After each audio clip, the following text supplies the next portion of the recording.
Hello and welcome to the Minds on the Frontline Podcast. I'm Jeff Lassers, one of the Minds on the Frontline Podcast hosts. I am a professional firefighter, paramedic, educator, and content creator.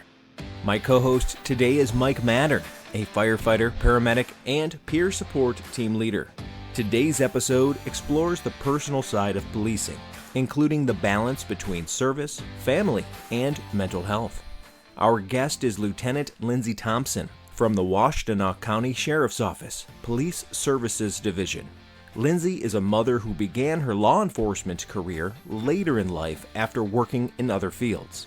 In this conversation, Lindsey talks about navigating postpartum depression, the weight of cumulative trauma, and the additional challenges women face in male-dominated fields.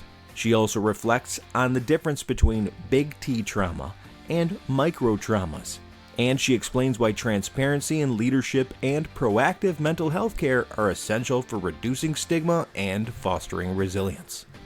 Minds on the Frontline is brought to you by the Frontline Strong Together 5 program, offering 24/7 mental health and crisis support for Michigan's first responders and their families. For more details about FST5, including free resources and ways to connect, please check out the episode description and follow us on social media. Good morning, Lindsey. How are you? Morning. Good morning. Great. Happy to be here. Well, welcome to the show, Lindsey. Thank you. Introduce yourself, who you are, what you do, and where you do it. All right. So I'm Lieutenant Lindsey Thompson. I work for the Washtenaw County Sheriff's Office in Southeast Michigan. Been doing that now for almost 11 years. Be 11 years in December. Other than that, I'm a wife, got 2 kids at home, avid gardener, like to crochet as my self-care. Now, what is your role currently with the Washtenaw County Sheriff's Department? I'm one of 4 lieutenants on police services. I am what they call the East Operations Lieutenant, so I just take care of a couple of townships, oversee a station. I am also part of and oversee the Community Engagement Division. Right on. And you had a previous professions before you walked into this career. You know, many of us, like Mike and I, we were children when we started, right? In many ways, we were in our late teens when we got into this service, in our very early 20s when we became professionals at it. But you were in a completely different life path. So what did you do pre-sheriff department? So I got into law enforcement at 33. So I had a couple careers under my belt prior to coming in to law enforcement. So right before I decided to go to the academy, I was in food retail. I was a team leader or manager at a major grocery store chain, led a team of 56 people. Before that, I was a pastry chef. So you name it, I've done it. No policing, anything? Zero. Everything was customer service. Everything was customer service based. I worked in liquor stores. I worked in an ice cream factory. I worked in an ice cream shop, had a paper route. I mean, I've worked since I was 12, but they've all been customer service, retail style. I was going to say retail style. So in the first responder world, we are customer service in many respects. So what made you make that jump? So I had a couple family members in law enforcement. I had a brother-in-law and a sister-in-law at the time that both worked for local agencies. So I kind of had a little bit more inside knowledge of what the job really is, And I was starting to become a little restless in the job I had. Things were changing at the company. And, if you're growing restless or unhappy, you either have to figure out a way to be happy or find a new job. So I woke up one morning and I was like, I think I could be a cop. And I kind of pushed it aside for a little bit because I'm like, nah, I'm 33. I'm a theater arts major. What am I going to do in law enforcement? But I couldn't shake it. Sat down, talked to my husband, said, hey, I'm really thinking about doing this. And actually surprising, but really not surprising because he's incredibly supportive. He said, I think you'd do great. Let's do it. So I cashed out all of my paid time off hours and I put in notice and paid for the academy with all those PTO hours I never spent doing the retail job. And here I am. So you said you started around 33. Mm-hmm. What were some of the kind of the unique challenges at starting out this career at that age? Oh, man. So it started in the academy, right? I was one of the oldest people there. There was 3 females in the entire class of 22, I believe. And then I was the third oldest, actually, though. So there was a couple other people about my age there, which was kind of nice. Okay. But I was a little slower and a lot more sore than most of the other, most of my peers in the academy. What was nice, though, is that, like, I didn't struggle with, like, the academic portion of it or the time management or the things like that because I've been doing it for so many years at that point. When I actually got into and hired by the Washtenaw County Sheriff's Office, I would say my biggest challenge, and it was more personal than anything, was feeling like I fit in. Mm-hmm. Mostly because my peers that were my age all were like 10-year, 12-year, 15-year, 20-year cops, right? They had far more experience than me. And then the people that had my level of experience in the job were all in their 20s. So I was kind of in this no man's land, and it was a little isolating because I was basically a baby cop stuck in an adult body, But luckily, coming into it at 33, having a good sense of self, having confidence in myself, the ability to talk to people, like make friends. I really was able to like get to know people and relate to people pretty quickly. And I think I had the added advantage that I ended up relating more to the more experienced, mature cops, which actually gave me, I was able to learn a little faster, I think, because I got to tap into that knowledge that they had because I was comfortable interacting with them and talking with them. So coming in, obviously you had a life experience with years of customer service, so I'm sure that helped with the interactions with your peers and the public. But did you think it was difficult as a woman to come into the public service realm at that time? That's kind of like a yes and no answer. So I think that it's easier now than it has ever been in the history of law enforcement and the first responder world in general for women to be hired. I mean, at this point, agencies are actively recruiting women, which I think is amazing. However, I think in general, it is very difficult for women to enter male-dominated spaces. And that's not unique to law enforcement. This happens in boardrooms and any other place where you find yourself being the only female in the room. And let me be clear, my agency is awesome. At no point in my career thus far have I felt like I've been treated differently or discriminated against because I'm female. So these are like more general feelings. Yeah, the nice thing is you're giving us an opinion based on best case scenario and still expressing the difference you're experiencing this. And it's really multiplying on each other. Your age didn't make it easier on you physically. Right. It made it easier on you mentally. You probably were less stressed out than others because you're like, oh, no, this isn't a real problem. In your 20s, exactly. A real problem is so much different than in your 30s. Listen, I wasn't too concerned, how many people liked me per se, right? Yeah, I wanted to make friends because these are coworkers, these people I'm going to be with. But it wasn't that I didn't care if people liked me. I just knew eventually people would, right? I would find people that I could relate to. You seem like the kind of person's like, I just need to do my job, do it well, and everything falls into place. Exactly. Yeah. But, I think for women in male-dominated spaces, where it's more difficult is that there's an added layer of stress. It takes more resilience. It takes a little more mental fortitude. You have to work harder to both fit in and stand out at the same time. And you also have the added stress that you aren't just representing yourself, you're representing an entire group of people, right? You're representing all women in law enforcement or all women in a boardroom. And when your successes and failures aren't just your own, but they also represent a bigger group, it adds an urgency. It adds, that level of failure's not an option. How does that manifest, do you think, in the general population? Because I don't think you're seeing it happen malicious to you. No, and that's not kind at of the all. point. Yeah. Is so kind of help me understand a little more detail of how you have to stand out more to be your own person, but to also show that you want to be a really good employee without them saying she's a really good female cop. Right. She's a cop. Right. Yeah, I think that there is, and again, these are more, I think, internalized problems for a lot of women, and not all women either. Good for you if you can walk into a room and just take up space, right? I think for a lot of us, that's a little more difficult to do.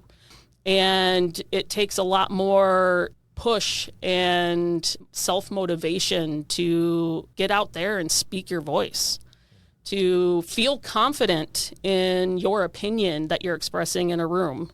Or, just feel like you're doing the job just as good as everybody else, right? Because sometimes, the metrics in which we define what is good police work and what is not good police work is different for every briefing room, every shift, every group of people you're working with. To go back to what my challenges were coming into it, like I knew I was never going to be like a run and gun kind of cop, right? Utmost respect for the guys that want to chase the bad guys down, get the guns, get the drugs, like do the movie style stuff. I was a 33-year-old female. I knew that was not going to be my sweet spot. But if that's the only measure you have in a space for whether or not you're doing your job well, then it can become a problem, right? Mm-hmm. Then you're trying to find success on something that might not be one of your strengths. And so women coming into it, some women are going to be able to run and gun, and that's awesome. We're capable of doing that. If that's not your thing, find your thing, right? Police work really is a spectrum. And there's so many options for where you can define yourself as a good cop. And I think that's a little harder for women to do, to find that space, find that niche, and to get the recognition and the respect, I think, And to add to that, like, regardless if you're male or female, when you're brand new, you don't know anything, right? You're all at the same starting point. As you gain experience, as you gain respect, as you gain confidence in yourself, with that comes a kind of comfortable, calm place, right? You're not questioning yourself. I think for a lot of women, you never get to that place. You never get to that comfortable calm because you're always feeling like you need to continue to prove that you belong in that space. But again, sometimes that's not external factors. I think a lot of that's internal factors for women, It's just that need to be the best and to represent and to be able to fit in with everybody around you. So yeah, that's a lot. Yeah, it is. And it's an extra mental drain that I think men don't necessarily have. Again, some do. I don't want to make blanket statements here, sure. Right? And certainly men and women of, minority groups that are in law enforcement that aren't as represented as well face similar issues, right? They come in and they're representing not just themselves, but a group of people. Coming in as a new person, you're always trying to prove yourself. Not only that, I think, you see it a lot when people get promoted. Yeah. When you get that new promotion, you're sitting there and you want to make yourself go, all right, I want these people to follow me. You're constantly throughout your career trying to prove yourself. There's always that pressure or that stress that's on you to be who you want to be and everybody wants you to be. So, but with you, there is that added extra, for sure. Let's face it, everybody who becomes a first responder tends to be a bit of a type A personality, right? Yep. You tend to be a little bit of a bull in a china shop in a lot of, settings that you're in. You come in with a confidence, you want to take charge. Like sometimes it's a little hard to follow, right? Yes. To be a follower, right? And again, just because of society and history and cultural norms, it's a little bit more difficult for women to stand out in those settings because it just takes extra energy. It takes... Because traditionally they weren't. Yeah. And it's in the background, right? It's like those apps that run in the background on your iPhone, and then it's slowly draining your battery. Well, that's what it's like, right? It's not even on a conscious level sometimes, but I think females or other, less represented people in law enforcement or other first responding jobs have that app running in the background at all times that slowly drains their battery faster than maybe their coworker sitting next to them who has the same experience and the same confidence and the same voice as they do, right? But you just have a little something extra that you have to deal with. Yeah, and I feel like you're not just expressing the female side of it. I see this with people that enter in after their 30s or even their 40s, and there's that extra. But what you are saying as well is that everybody has this looming, are they going to cut it at this agency thing? It's already stressful. People have so many reasons they may screw up and whatever else, or just try to fit in, and knowing that there's also another added layer of what you're having to deal with as a female certainly would make it tough. What makes it even tougher is when you choose to have a family. Yeah. And when my wife and I chose to have a family, she didn't have to take time off of her job, and I didn't really have to take off of mine. But if you're a female officer, this is not quite possible at some point. So let's Correct. get into that part. And then, unfortunately, you experienced some postpartum. So walk us into those two things and then interacting with your profession. Yeah, having kids as a cop is hard in general, but being the one that has to have the kid and carry the kid and grow the kid, yeah, that's even more complicated. Because the truth is, it's going to sideline you for a year. Even if you work in the most progressive of agencies that it's going to give you all the grace, right? Like I didn't have any issues in any of my pregnancy where I worked, right? They gladly offered me a light duty assignment so I could continue working. I've got decent sick leave, so I was able to take some good time off. For my first pregnancy in 2019, I actually ended up coming off the road a little sooner than I had planned because I had like a health thing that happened and it just ended up pulling me off the road sooner. And so I ended up coming off the road at like 11 weeks. And so I spent a very long time in light duty and then ended up taking 5 months off for my leave. And it takes you out of actually doing the job. You're not doing investigations. You're not out pushing a car. You're not interacting with people. I mean, I had the benefit of learning some things that I didn't learn before, but still, you're not doing the job that you really want to be doing. So that's hard on you personally. It also takes away from your experience, right? It takes away from when you do go for those promotions or you do want to go for those specialty teams, or if something pops up while you're on light duty, it can be difficult to navigate that. And then you're also watching all of your coworkers out there doing the thing, right? We all trauma bond. Part of the camaraderie is being out there and doing the things with everybody else. And you're kind of sitting back listening to the radio going like, man, They're getting to have all the fun. yeah, and here I am like filing this paperwork. You weren't expressing your purpose. Yeah, right. Mike and I were talking about right. this with Moral somebody. injury. Yeah, Yes. you feel like you're not, your purpose and your profession were not meeting and intersecting. Right. And you're like looking at it intersect over there. Yeah, but then at the same time, you have these feelings of guilt for having these thoughts, right? Because here I am, like this, I chose to do this. I want to have children. I am blessed to be able to have children. I should be like cherishing these moments or whatever. But so it's like that whole like two truths at the same time, right? Mm-hmm. It's like good and bad at the same time. I think for me, where it really became hard was when I came back to work after taking the time off. So like you have the baby. If you have kids, you know it changes your life overnight in ways that absolutely nobody can prepare you for, both in amazing ways and horrible ways and everything in between. And I experienced, I think, the normal amount of like isolation and anxiety and depression that I think every woman and probably every man, new dad experiences in those first couple of weeks that you are a new parent, right? You don't know what you're doing. You're not sleeping. Yes. Your body's adjusting. Yep. But women have the added perk of hormones that can impact you both mentally and physically for up to a year postpartum, right? There's a reason why other countries in this world like put you off for a year. There's that option, right? Because a lot can happen. Yeah. And again, like I was very blessed to have 5 whole months that I could be off. And I enjoyed those 5 months, and I felt great and ready to come back to work when those 5 months were up. And I got back, and things were good for a minute. And then that first time that I got held over on a run and I couldn't get home to put my baby to bed.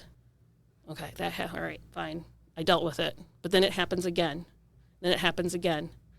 And you find yourself getting more and more angry and upset and wanting to cry and FaceTiming your kid and just not being there for those moments and having to work on those holidays. And, you know, it just started kind of building up and I found myself getting more angry. I found myself like crying every single time I had a late run. And I worked in a busy area. So getting a late run, getting something 30 minutes before you're supposed to be done and then being held over an hour or 2 hours was not uncommon, right? You just kind of sucked it up and you did it. Mm-hmm. But I couldn't suck it up. It was really difficult. And my anxiety around getting hurt drastically increased. Suddenly, it's not just about me, right? Suddenly, running code to some dangerous call was fun at one point, and now it's like, oh man, like, what if something happens? Like, what's going to happen to my kid? And, you know, those things you never thought of before start to weigh on you. And that didn't just manifest at work. I carried it home because when I was at home, I got mad at myself for not being my best at work. I felt like I was failing on both sides, that I wasn't fully present for my family because I was thinking about the things I didn't do at work or the things I did wrong.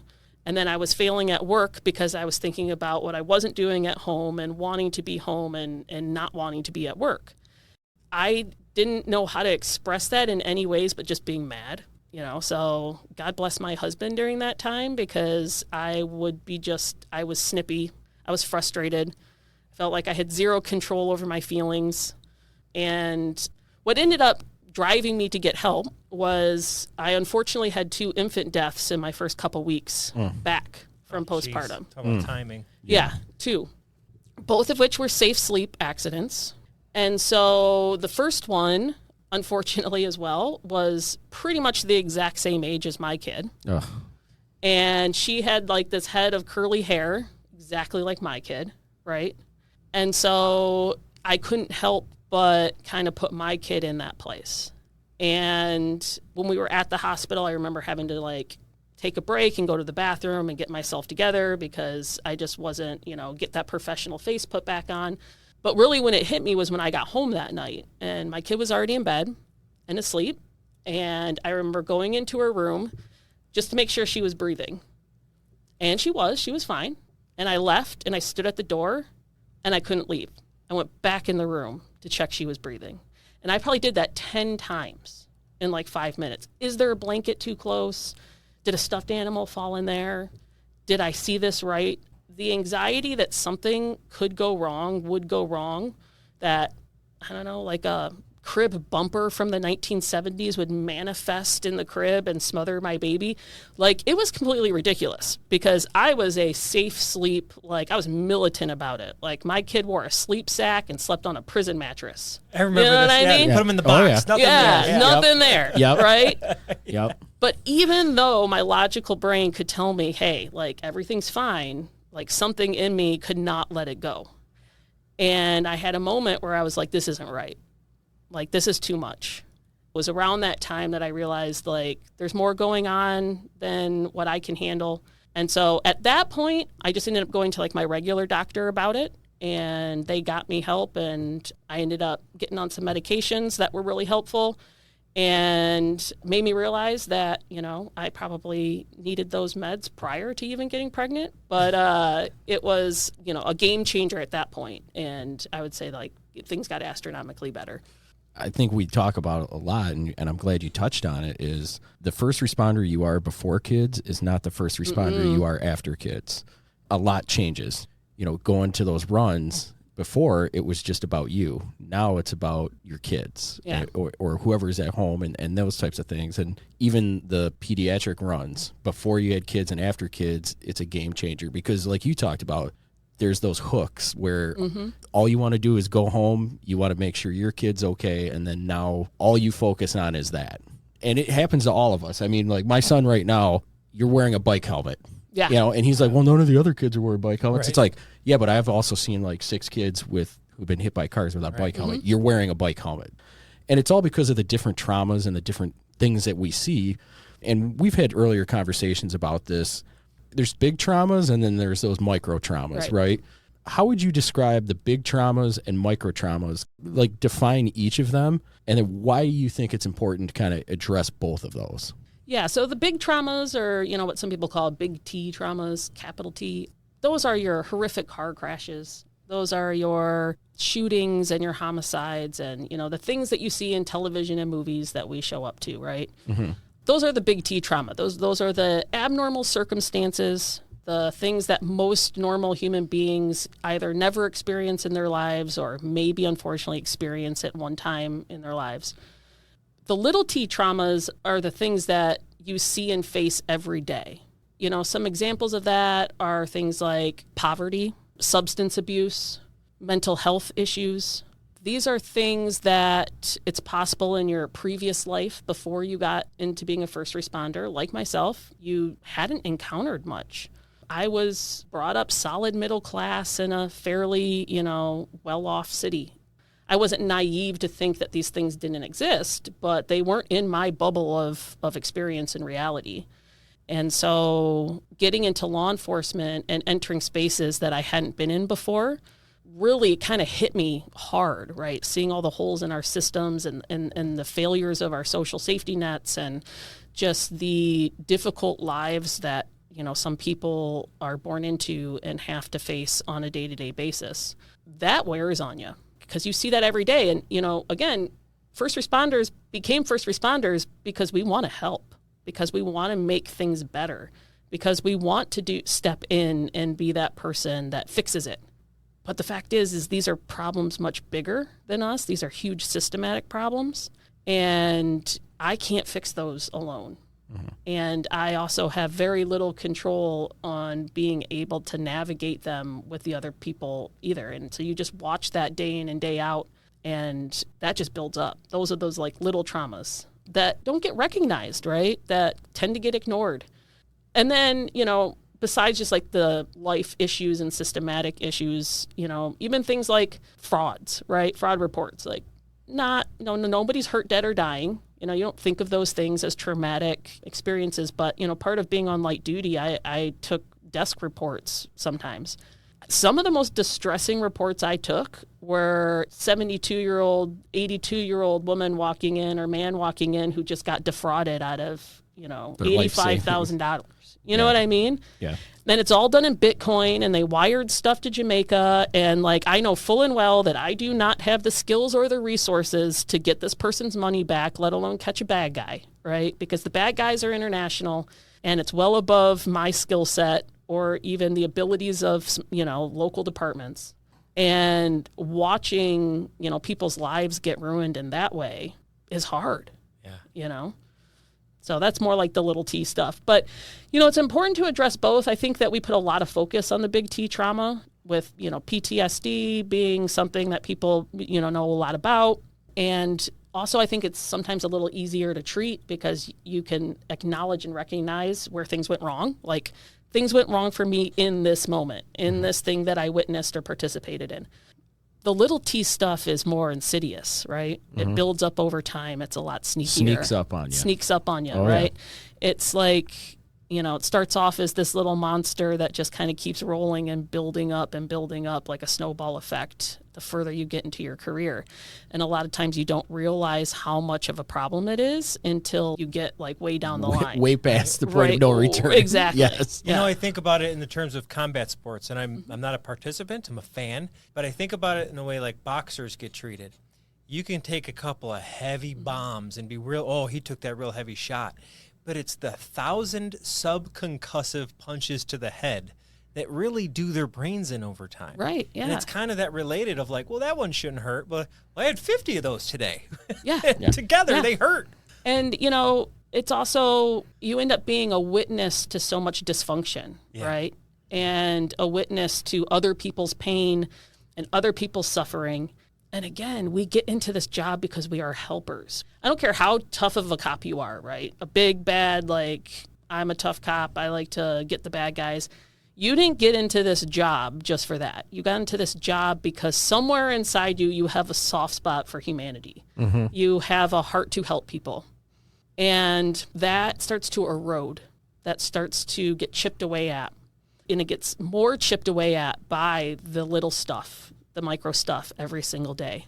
It gets heavy and you start to lose faith in overall. Well, you see a lot of the bad, mm-hmm. right? So you lose sight of the good because you're almost immersed in that negativity. You're immersed in that bad stuff, right. Whatever it might be. You know what I mean? And we're just dealing with, you and I deal with a lot of destruction and some death, but they're dealing with actual people in malice. Yes. And a lot of times, not every time. Yeah. But there's people doing bad things. Yeah. It is very rare I'm meeting somebody on a good day. Right. Yes, exactly. We walk in, they're like, oh, thank God you're here. Yes. With you, they're like, they might say that, but it's in a much different, distressing way. Yeah. And a lot of times they're not saying that. A lot of times they're like, who called the cops? Right. We don't need you here. Yeah, exactly. Right. So knowing all of this, you have a very mature grasp of this, and you're also an officer at your agency, which means that you can lead people either uphill, downhill, or off a canyon, right? You can still lead them. So how does your leadership role allow you to open up about mental health? Or should I say, does it? And if it allows you to open up, how do you kind of share that with your team around you? I actually did think really hard about this. I actually look at it from the perspective of my openness about my mental health and my transparency and my honesty about who I am and what's happening with me is what has allowed me to be in a place of leadership. So for me, good leaders build trust in their people. They trust their people. Your people need to trust you. And the only way to truly make that happen is to know each other. Mm-hmm. And my mental health, my journey through that is me. It is very much entrenched in what I do and how I make decisions and how I show up to work every single day. And if I can't be open and honest about that, how can I expect that out of the people that I am leading or the people that are supposed to do what I ask them to do? If I'm having a bad day, they have the right to know that. And if I'm having a good day, they have a right to know that. And if I look in the face of one of the guys in my briefing room and it looks like they're having a bad day, I should feel comfortable asking about it. And I would hope that they would be comfortable telling me what's going on. And because I've built that relationship with people, that is what allows me to be a leader. I mean, also, to put it simply, like when I walk into a room, people got to listen, right? So I can kind of choose what we're talking about. Yeah. Right? Yeah. I mean, plain and simple, you can either take it in or you don't. I hope that people find what I say has value, and I think for the most part that it does. But again, it's something that affects absolutely everyone, and it takes being able to talk about it, admit to it, and process it is what makes you a strong person. And so I want to model that behavior for the people I'm around. And you make it okay for the people that you're leading. You know what I mean? You open that space where it's okay for them to not be okay that day. Yeah. When you open it and go, yeah, I've had my issues, I've had my whatever, it makes it okay. And that's, ultimately that leadership role, your job is to take care of those people. Mm-hmm. Well, that's taking care of them, letting them be open, letting them be themselves to where you can have those conversations. So if you right now were speaking to a very young first responder, just starting out, thinking about getting into the world of whatever it might be in the first responder community, male or female, what advice would you share with them being in the first responder community, mental health? Get a therapist. Day one. Great advice. So I think that in general, police culture, first responder culture needs to make mental health and mental injury on the same level as like I blew my knee out when I was chasing somebody down. It needs to be just as easy to get the help and just as easy to walk into an office and say, this is what's broken right now. And to not fear that you're going to be looked down upon, that there's no shame in that. Part of that, I think, is creating a systematic change where having a therapist day one is the norm. And if not a therapist, you really just need to have somebody that you can talk to. But why I emphasize a therapist is because I do believe it needs to be somebody who's a professional, but mostly I believe it needs to be an unbiased third party.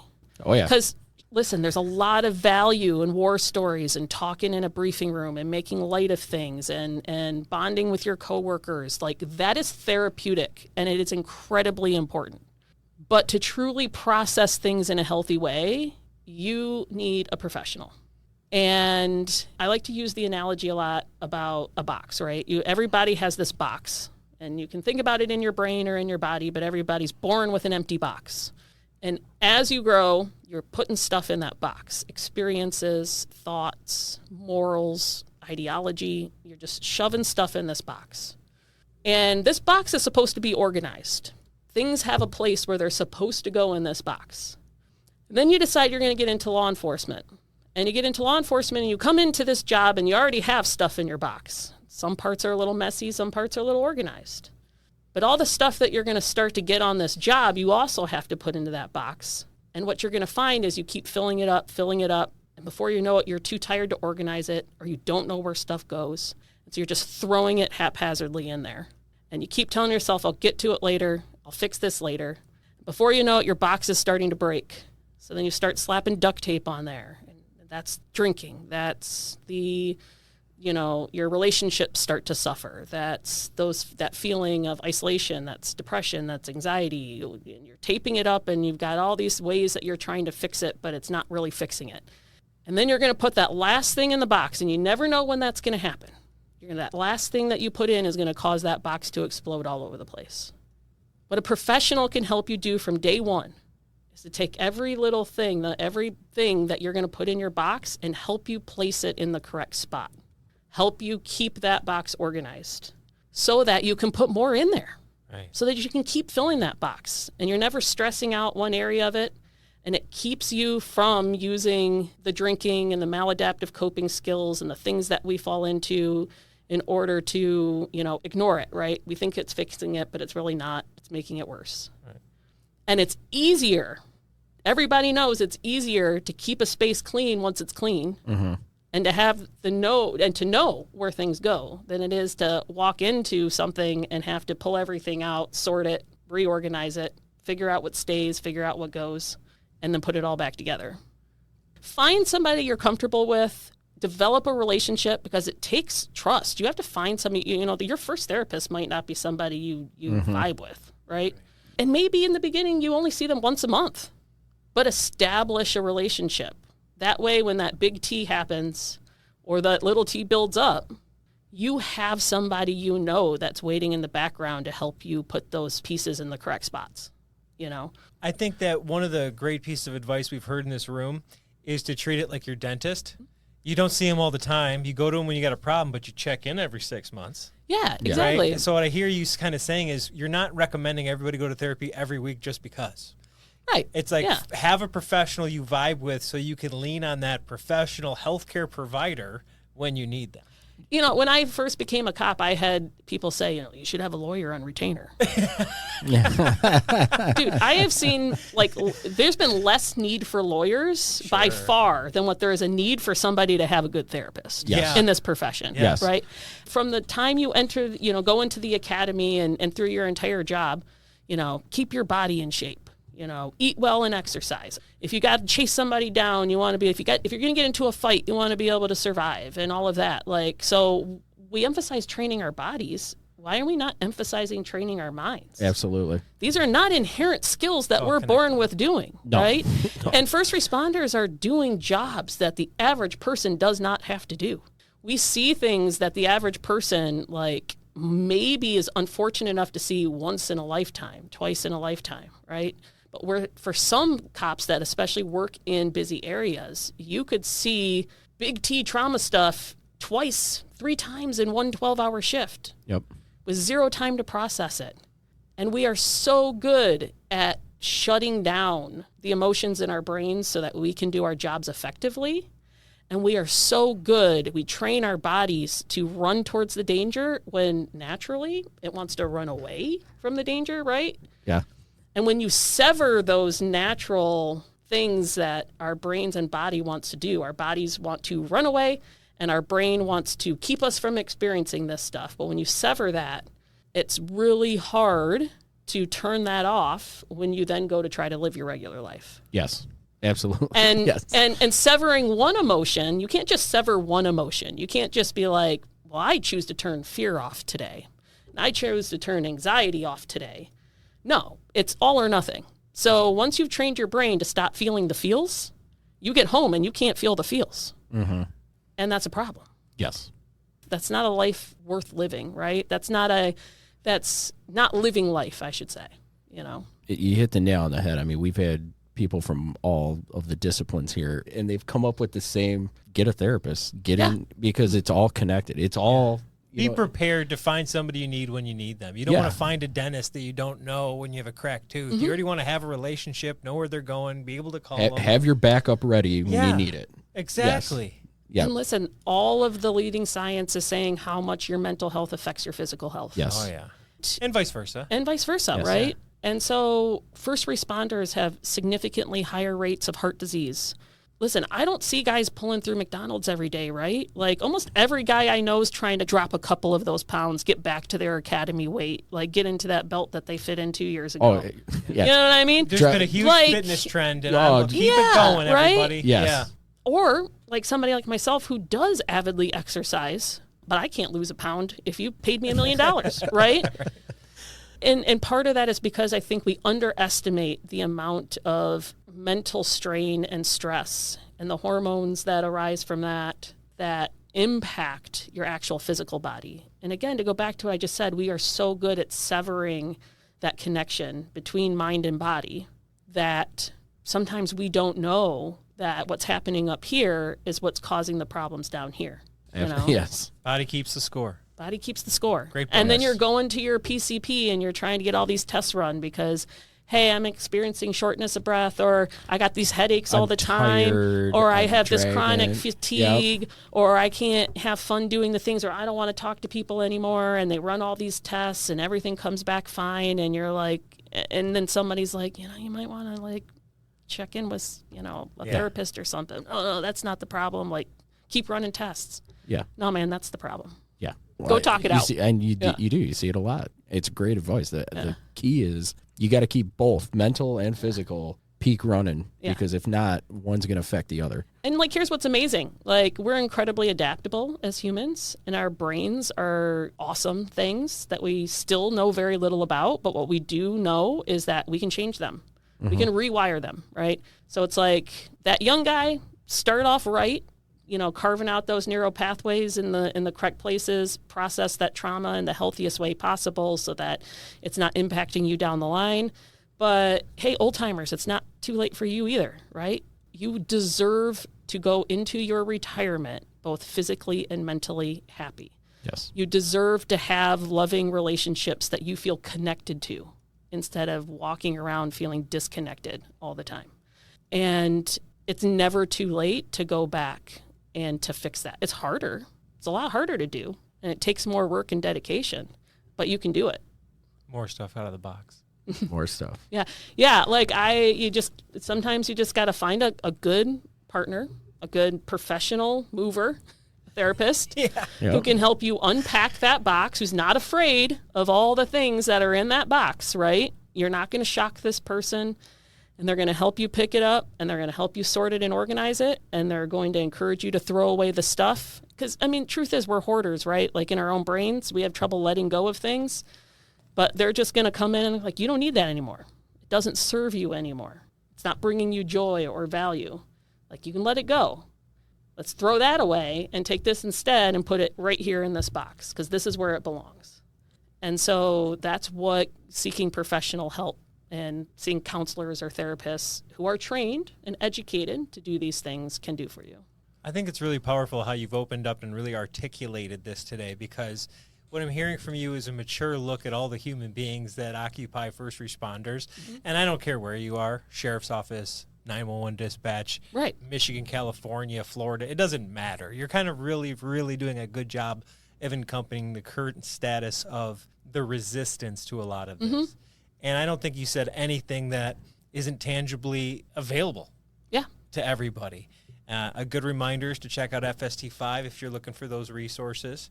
And Lindsey, thank you so much for opening up today. Yeah, it's my pleasure. Yeah, we appreciate you being here. Representing the not only law enforcement, but women and moms everywhere doing the gig. Yeah, thanks for having me. I love my job, and I especially have a heart for my coworkers, and I want us to be healthy and happy so we can keep helping other people who need it. You got good mama bear energy. I hope it serves for sure, you. Probably your department's got a little rally around you. You got that vibe.